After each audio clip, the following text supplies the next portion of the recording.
Everyone doing? Great, how are you? What's different about Dayon now that he's had the years to come up? Experience, confidence. With improved technique and knowledge comes confidence, and you learn how to play faster. And he's in a role where now he's one of the older statesmen in the room, and people are looking up to him. So he was reminded today I have to hold him to a high standard all the time. And cannot allow his standard to drop, because if one of those guys is same with Haba and those guys last year, if I let their standard drop, then the standard isn't what you preach, it's what you tolerate. I stole that Jocko Willink, but it is real, so I have to hold him to the highest of standards. How does he respond to your criticism? Good. I mean, sometimes, like all young men, sometimes they'll get in their feelings, and I'll remind them, listen, this isn't personal. I'm making sure that you live up to what your dreams are, and it has to be that all the time. What do you consider as a standard? Well, it ties into effort now. I mean, that's a broad stroke question right there. What do I consider a standard? There's a standard of effort. There's a standard of knowledge. There's a standard of how much time you put out outside of required time. There's a standard of how you respond to teammates. There's standards can go all over the place. But at the end of the day, we all know what's right. We all know what's wrong. And that can be from how I execute a blitz to how I talk to a teammate in a moment that's a volatile moment. All those things you can say that's not our standard, or great job, that is our standard. Charlie, will he excel, do you think, in that role? I think so, yeah. I mean, it's like all players that get thrust into that role at some point in their career, there's going to be learning moments, and I think he has the personality to do it, and as long as he's able to maintain and control his feelings get us all in trouble, right, guys? Okay, if he can control and maintain his feelings, then he's going to be fine. In your time here, who's been the standard champion among all your guys? The guys who met the standard and all those Since I've been back, all those different categories? all of them at times. Nobody's perfect. Jerry, I'm not perfect. You're not perfect. You're not at all perfect, Jerry. I know. But listen, none of us are perfect. I could really pick anyone in the room currently or that has been through here and point to a certain time where they really did a great job in a certain moment. Desmond is a guy that's ringing in my brain right now, just on how he operated and the effort that he played with. And I think at times he overachieved just with pure effort. That's an example. And we all know what he did in the community. He's a special young man. That's an example.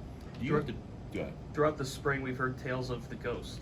How has he kind of separated himself, and how does he stand out as a guy that's just coming in and new to all this? Sure, you took an assumption was separated himself, right? But no, he's come in and he's done a nice job. He's got prom, I think, coming up on the 18th or something. So, but for a guy who's really technically still a high school aged young man, what stands out about Ghost is he's really smart. He pays attention to details. His knowledge base, and everyone in the room would nod to this statement quickly, is way ahead of the curve. He just needs the strength development, and it's different when you're right in the middle. I mean, you got to deal with double teams as a 3 technique, and those are some of the things that he's working to get better. And again, I'll check the film, but I think he may have had one of his best days of fighting those double teams today, which is great to see. And the thing he understands, I don't mean to ramble, but all guys, when they come in, there's boxes to check, and some kids don't process what I'm saying when I say that. He can check a box, have that skill learned, and move on. That's going to help his progress be quicker than most. So he literally is fighting double teams one day and going to the prom the next? I mean, again, there's times where it's not perfect, Jerry, but you see improvement when he's fighting those double teams on a daily basis. Yeah. Is it different this year for you as coach when you've had the veterans that you have that are now getting ready for the NFL draft for so long? Is that a different challenge to coach a room without those guys who've been there for a while? Yeah, I think you probably asked me the same question when Pat Jones and Rashad Weaver were leaving, right? I mean, every single year is different for different reasons. What are we surrounded by? Last year we had Bengali, who I think did a great job, and us making sure that we do a good job of helping him last year, that presents a challenge.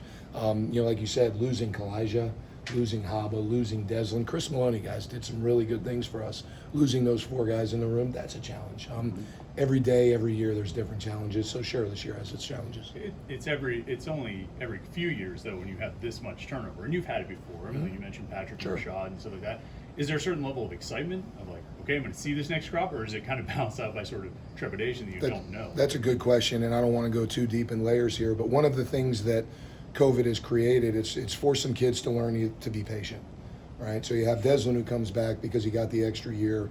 Nakai and some of those guys who we're all anxious to see get out there. It's going to be tough for them to maybe hop past a kid who's in his 5th or 6th year that came back because they had an extra year.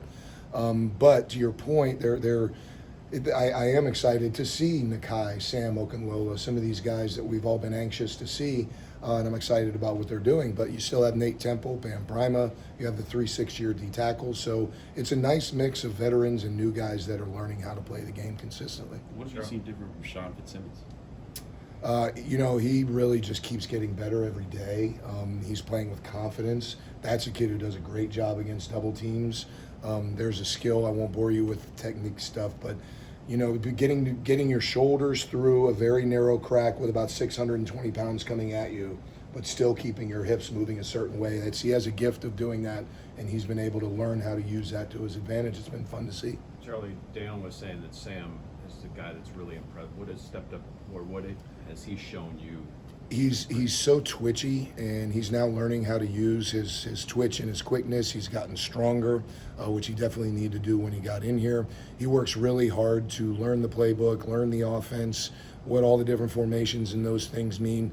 With the process he's working through now, he has all this knowledge. You ever see that gif where you have the guy standing there and all the math, things? That's a little bit where he is right now. He has all this information in his head, and there's a pause, right? And as that all starts moving faster, there's going to be a point. Pat Jones had a point like this, and I'll never forget it.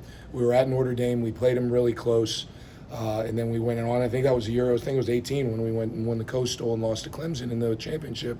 But there was a play against Notre Dame where it all clicked for Pat, and I knew from that play forward Pat was going to take a jump. I think that Sam is on the threshold of that, if that makes sense. You have the 3, like you mentioned, 6-year defensive tackles. Yes. And then you have, DeAndre Jules, Fitzsimmons, we Yep. talked about, Elliott Donald. I mean, how is that position just sort of sorting itself out? Yeah, the 3 6-year guys are actually doing an outstanding job. Jules is having the best spring that he's had. You asked about Fitzsimmons. He's doing a really nice job. Elliott, we cross-trained him a little bit this spring. He's done some end and some tackle to create some additional opportunities for him to get on the field because he is capable of playing outside. We'd probably protect him by putting him into the boundary a little bit more if he's into that position. But all of them, the tide is rising in that group, and it's fun to see the competition. Who's usually the first person to show up at practice? I'll go to meeting rooms.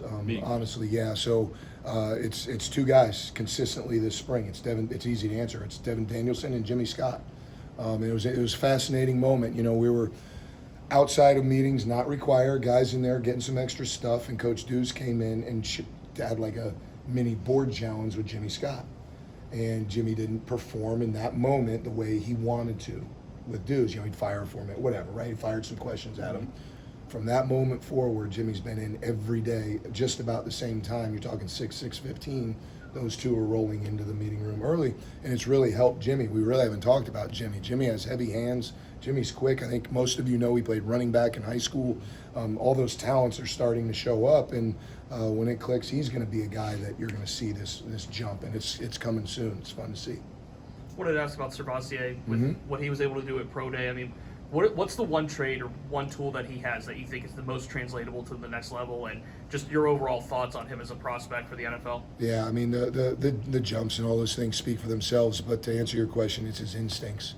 That kid really had tremendous. You think about the pick 6 against Clemson. So there's a lot of plays like that maybe aren't as obvious as that. He has tremendous instincts where he can put. He's a kid that whether he even knows it or not, he's reading his keys, and he can actually feel what all 21 other guys on the field are doing around him. Tremendous instincts, and that'll carry over well in the NFL. Does not doing the draft give you a different way to approach the spring game? Instead of coaching, blue and gold team, you get to just focus on all your D-line. It does, and I'm excited about that opportunity, to be honest with you. And it's going to allow me to roll different guys with the ones. It's going to feel a little bit more game-like to me, even though you don't have that pause while you're on the sideline. It's constant, but I'm going to be able to roll different groups together. I'm going to be able to let guys go for a little bit longer in a series.